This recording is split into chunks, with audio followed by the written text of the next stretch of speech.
My name is Jim Stuckey. We started SERPETCO Services about 35 years ago. We've been representing Jet-Lube in South America for over 30 years. We have 2 locations in Colombia, 2 locations in Ecuador, and 2 locations in Peru. There is a huge market for drill rod grease in South America, and especially in the countries with mining like Chile, Peru, Colombia, and also in the petroleum industry. There's a huge market for wireline lubricant, for pressure lines, companies like Schlumberger or Baker or Weatherford. When we started, there basically was no suppliers of Jet-Lube.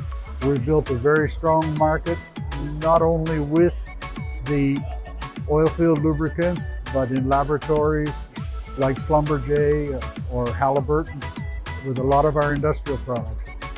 For our products, we have customers over the years that know the product, that are well versed in the product, but there's newer upcoming people that are more interested in a more economical product. I think we handle our customers' needs well.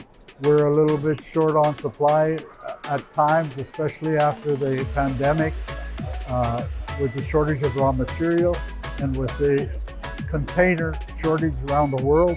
It's a little bit difficult to maintain large stock in various locations. Our products are superior to any product in the market. Again, a lot of it will come down to pricing when you're in this type of a market.